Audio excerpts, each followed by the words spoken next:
আজকে গভীর ভারাক্রান্ত হৃদয়ে বলতে হচ্ছে যে ফরিদা আন্টি আমাদের মাঝে নেই এবং সঙ্গীতের পুরোধা কিংবদন্তি লালন সম্রাজ্ঞী যাকে বলা হয়, আসলে আমার খুব বলতে কষ্ট লাগছে যে উনি আজকে আমাদের মাঝে নেই।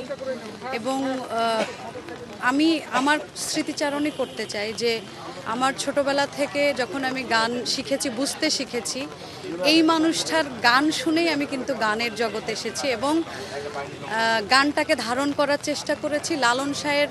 এবং যদি হয় না যে অনুসরণ যদি আমি কাউকে করে থাকি এই মানুষটার গান শুনে, এটা অবলীলায় আমি বলতে পারি। আর এই মানুষটার গান না শুনলে হয়তো বা আমি লালনের গানের জগতে আসতাম কিনা আমি জানি না। আর আমরা এটা এক বাক্যে স্বীকার করি যে লালন শাহের গানে তার যে মানে সৃষ্টি, এবং উনি লালন শাহ দেশের গণ্ডি পেরিয়ে দেশের বাইরে যেভাবে লালন শাহের গানকে সমৃদ্ধ করেছেন, এটা অভাবনীয়।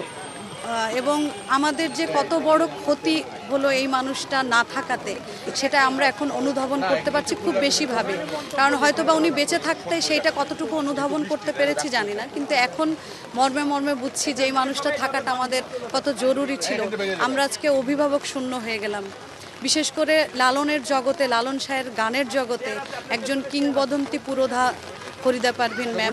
আমি আল্লাহর কাছে দোয়া চাই যে আল্লাহর কাছে চাই যে জান্নাতের সর্বোচ্চ স্থান যেন তিনি পান এবং যুগে যুগে ফরিদা পারভিন সবার মনে প্রাণে, বিশেষ করে আমার কাছে একজন কিংবদন্তি, একজন শ্রদ্ধাভাজন ব্যক্তি হিসাবে বেঁচে থাকবেন এবং তার গান আমি আজীবন করে যাব। এবং লালন শাহের, আমি শুধু ফরিদা পারভিনকে একজন লালন শিল্পী, লালন সম্রাজ্ঞী বলবো না, ওনার সকল গানের বিচরণ রয়েছে।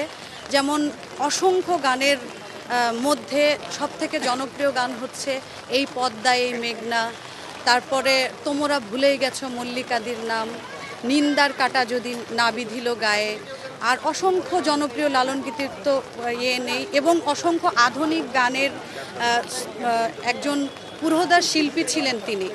এবং সমস্ত গানের যে বিচারণ, সমস্ত কি বলবো, গানের যে সাবজেক্ট, প্রত্যেকটা সাবজেক্টে তার অবলীলার তার যে বিচরণ ছিল।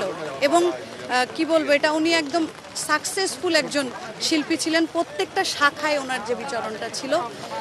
তো আমি বলবো যে আজকে উনি আমাদের মধ্যে নেই, কিন্তু যুগের পর যুগ যতদিন এই বাংলাদেশ থাকবে, যতদিন লালন ভক্তরা থাকবে, সবার মনে এই ফরিদা একটা নাম থাকবে, সেটা হচ্ছে ফরিদা পারভিন।